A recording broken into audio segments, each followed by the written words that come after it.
Hey beauties, morning to you. Beautiful people. A very good friend of mine was sharing with me about her landlord. You know, some people feel that landlords are horrible and terrible and they just pressure you for money. They can't even wait till the month begins before they come. I want the money, I want the money. Not in those, not necessarily using that language and in that way, although some may do that, you know.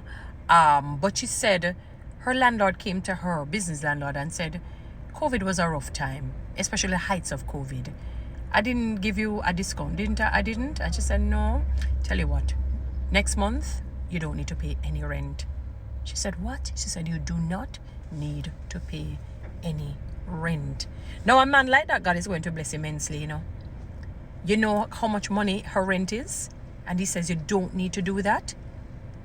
If many of us had adopted that, you know, just wipe certain debts clean, give people money, help out people, carry somebody to lunch at nice place when I say juicy party, unless that alone you can afford.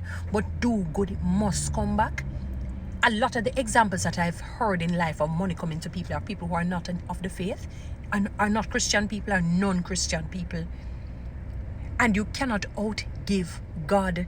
Even if you have 1 trillion, 1 infinity, let me say it that way, beyond a trillion, money can't count, pounds sterling, US dollars, the highest monies, we're using the top monies. It's like giving God $1 or so. It's to him. So I want your monkey money. I don't care if you're richer than Elon Musk or the richest man or woman combined together in the world. Your money is like dung, like trash, like doo-doo to God. He owns the world. You don't understand wealth till God gives you wealth. A lot of these men weren't as wealthy as Solomon and Abraham and Job. I don't think you understand how wealthy. A lot of these men that we call wealthy don't have no closeness in terms of wealth like those men. And those men still were poverty-stricken in comparison to God. Her landlord said you don't need to pay next month or this month, whichever month. And then our rent is not cheap.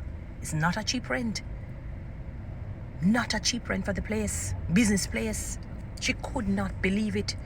The man is not her friend or cumbalo, as would I say in Jamaica, friend or cumbalo. He said, you know what? I'm going to do a good deed out of the goodness of his heart. She couldn't believe it. And she said he's not one that pressures her. She will pay. She might late 1 or 2 times because, you know, her business things might not come in, but she was explained to him. He said, no man, don't worry yourself. I know you're going to pay. And he said, COVID was a tough month. Take the next month, or if the month didn't come for that month. She couldn't believe it.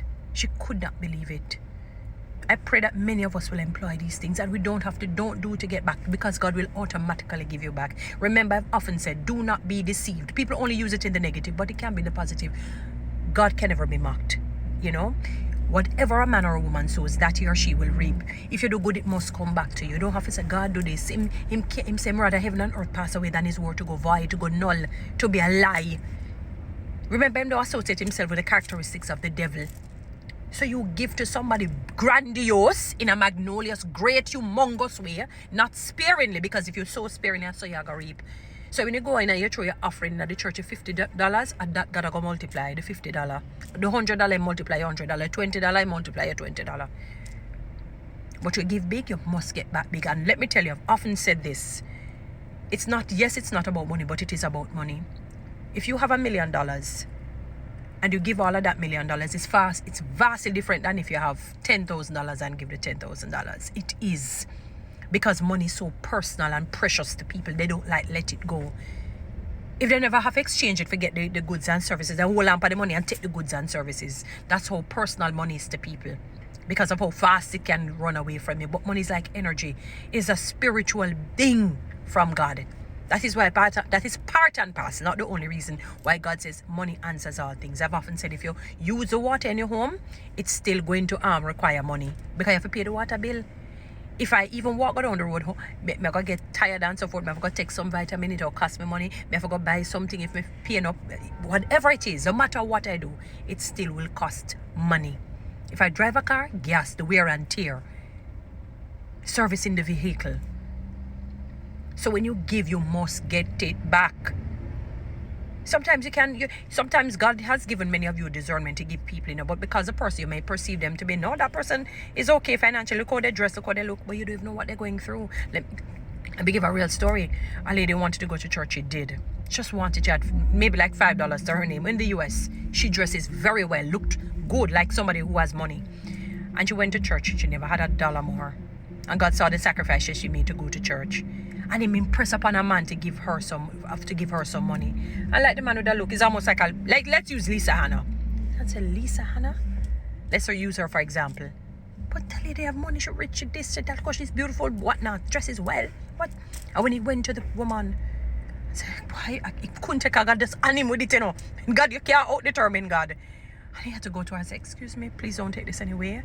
I just feel a leading to give you some money. And he said instantly the woman bawled. And said, oh, she praying. I said, God, please find a way for me. And he gave her the money. And she was able to get back home and maybe get some food and whatnot.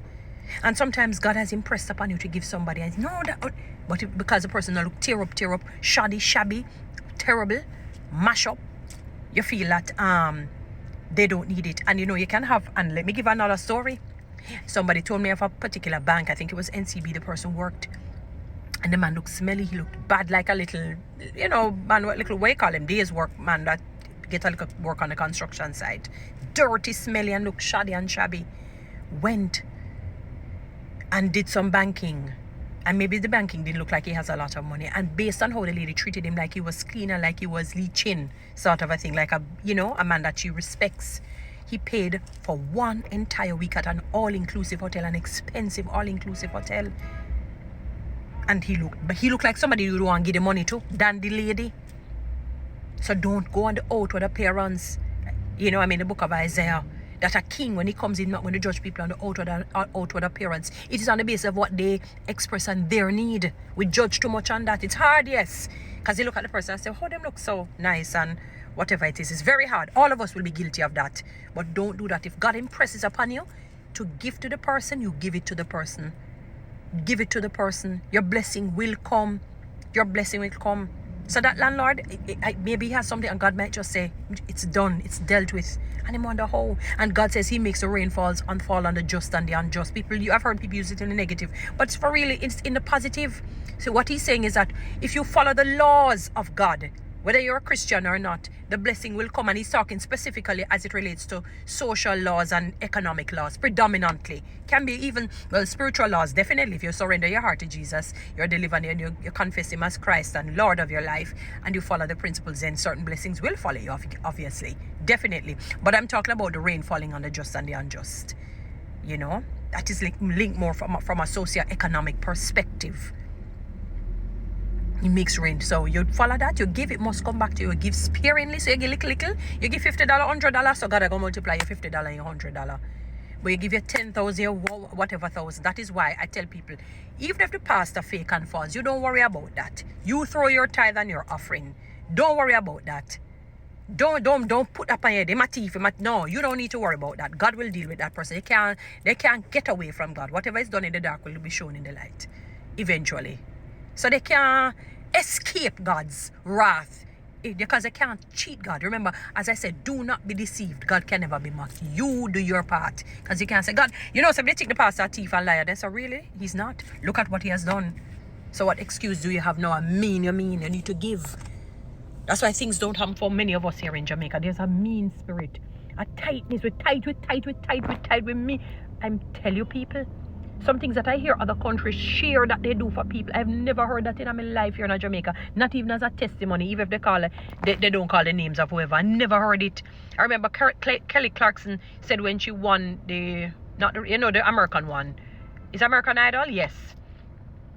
That she's going to buy her best friend her dream car. And when she won, she bought her best friend a dream car. When people promise people things that don't materialize, they malice the person. Don't talk to them. Right here in Jamaica. Some stories that you hear, some examples, real life of how people give so bountifully. When the girl carried a wad of money overseas to give her hairdresser because the hairdresser was so good to her, the whole heap of $100 US. You say, oh my God, oh dear. You can't even barely ask somebody for $1,000 when them don't tell you what. Look how many times I say, for example, Lord, somebody just give me a lion, a tiger, whatever the something they want. And not even one me get. I say, I know I contributed. I come here and cuss and everything that I read or know of, I do it so that I can educate you and edify you because it may help you to be better.